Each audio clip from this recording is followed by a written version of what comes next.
normal conversations that men have with their families, with their friends, with their medical providers.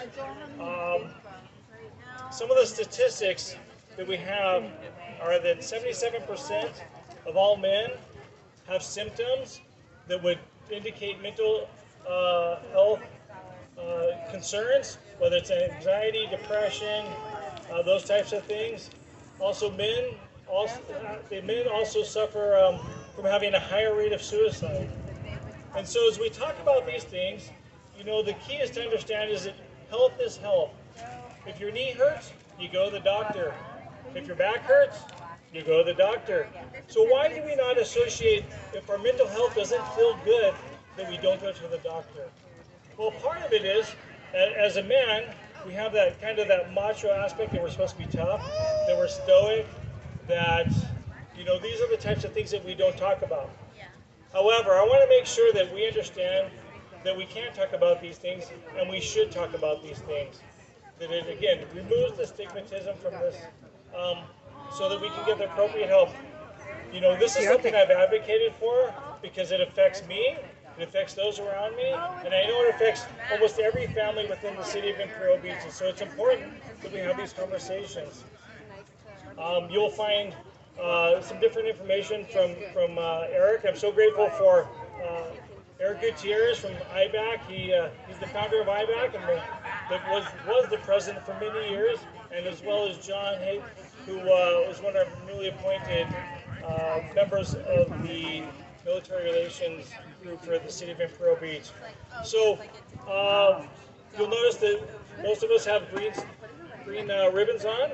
This is a signification of our advocacy for it and our support for those who struggle with mental health. Also, the information I want to share, and this is something I found out recently, is there's a nationwide hotline. It goes to the number, it's 988. So we all have been aware of 911 and how to use that. We want to make sure those who need it can go to the 988 and call from anywhere in the United States. If you have feelings that you're going to have some self-harm or you just need somebody to speak to, you can call that at any given time. So again, I'm thankful for the farmers market, for the Imperial Beach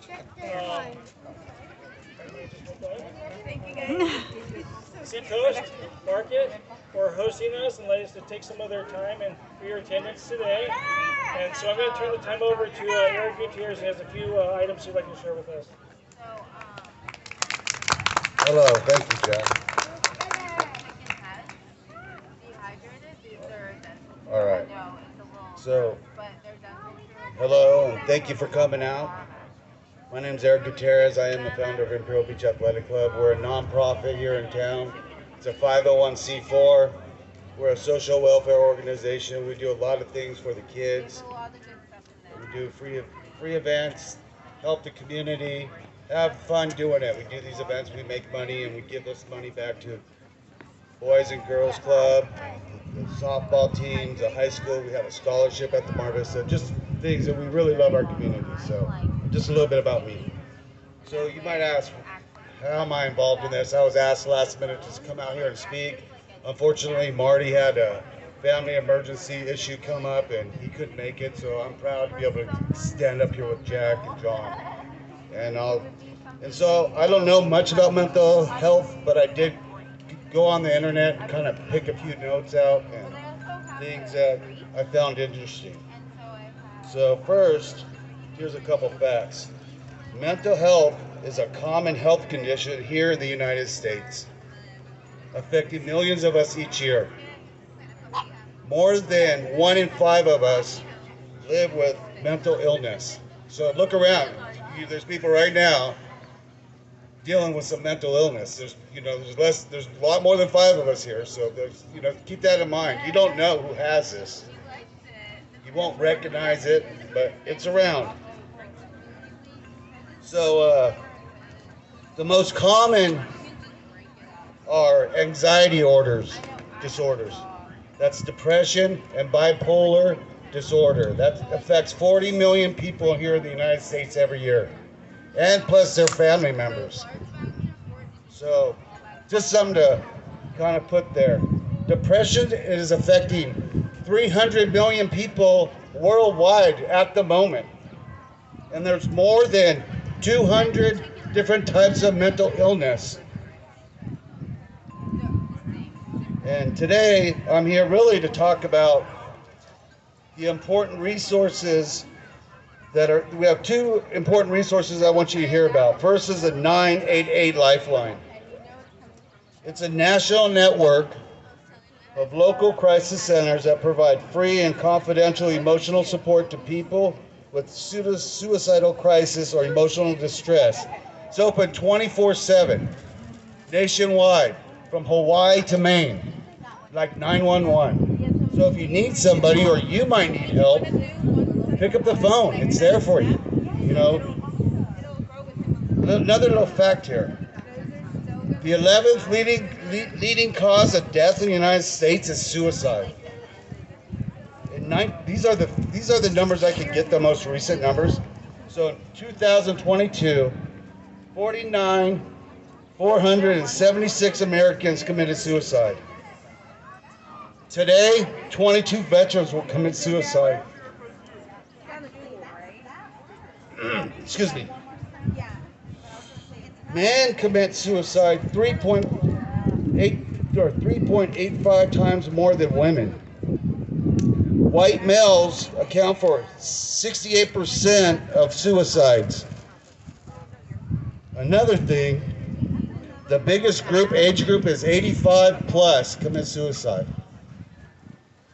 The next group is right behind them, 75 to 84. So, in our town, where we watch for each other, watch your neighbor. Look out for your neighbor. All right. Second is this 211 resource line. It is available in multiple languages, allowing those who in need to access information and obtain referrals to physical and mental health resources, housing, utility, food, unemployment, assistance, suicide, and crisis interventions. Both of these initiatives, the 988, 211, are great strides forwards to help mental health conversations easier and more accessible to help remove the stigma.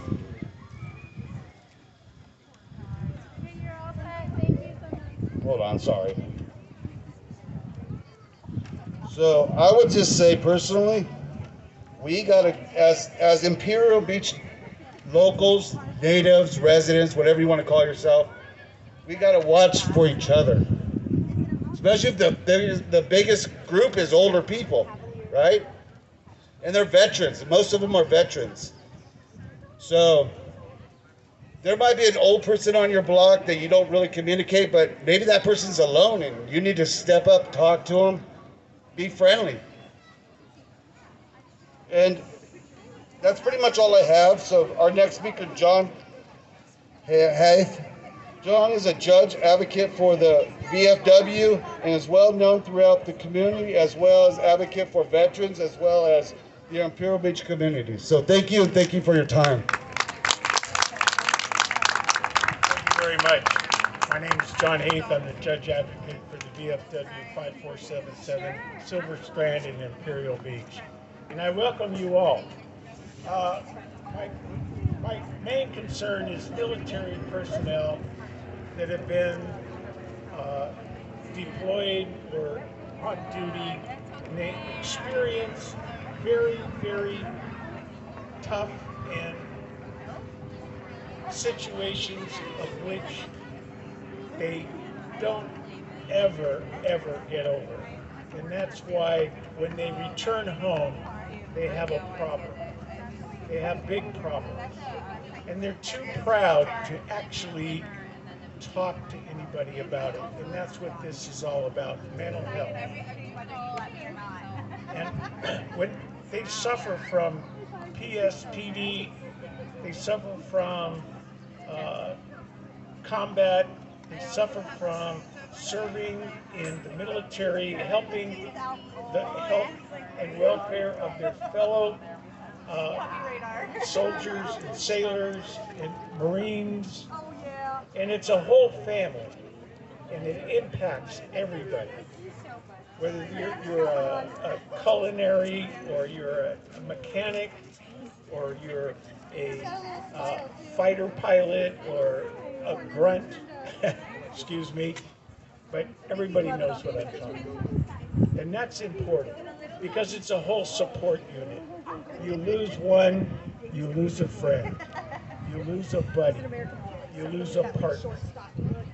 And it's like the old days in World War I, World War II, the Korean conflict, Vietnam, anywhere you find our military personnel being involved, it's an emotional buddy system. And without that system, we fall apart. And what happens when you come home and you had all these experiences and issues that you had to deal with, you come home and you feel, wow, I can't sleep at night. I can't remember what it is. I'm surveying everything and looking for the next conflict that I have to protect myself about. And these are issues that are mental health. They need the help. And I can say this for one perfect reason. I suffered from surviving the conflict. And if it wasn't for my family in those days in the 70s, we didn't have all the help that we have today. I would be smoking dope and watching Captain Kangaroo and being stupid. But I had the help from family. My family even paid for me to go see a psychiatrist so I could get my stuff together. And that's what it's all about, mental health. And most of us are too proud to say, hey, wait a minute, I got an issue. And that's what we're here about. We're here to solve the issues. You can't be what you must be by being what you have been. And I can't be what I must be by being what I have been if I don't get the help that I need. And so with that, I close and give it back to Jack Fisher, our council person.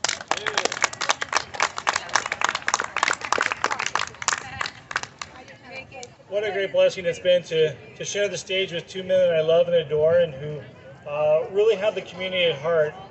One of the things I just really want to mention is that we've spoken about a fairly difficult conversation to have with each other, but the truth is, mental health is treatable. Some of the issues we have with men and suicide, we can prevent this.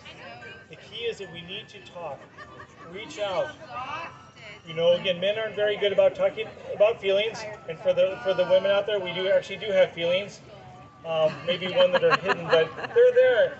And sometimes it's so much easier to not talk about it than it is to be real and to have those real discussions that are going to help us in the future. I want to make sure I thank Ms. Teresa Reel, who's out here. She's been so instrumental in organizing not only the proclamation for the city, but having myself, John, and Eric out here this afternoon. She's a wealth of information. She has so much passion and love to help men through these difficult times they may have in their life, and understanding that it is treatable. And so I thank her for all your help and wisdom and the green pins and the 988 cards. It's been such a great blessing to become more knowledgeable about this difficult situation. And if you like, we do have cards. If anybody has needs, which I would imagine that most of you within the sound of my voice would have a need to have one of those, that you might know somebody or you might need it yourself. Again, we thank you for your time and hope that each of us makes a difference in our community by going out and talking to people who we see that may not be having a good day. Like Eric mentioned, perhaps those people on our block who seem fairly recluse, that we reach out and see how they're doing, check in. We've learned so much through COVID, and those are the types of things we need to do as a community to continue to reach out. Enjoy the rest of your day, and thank you again for being out here this afternoon.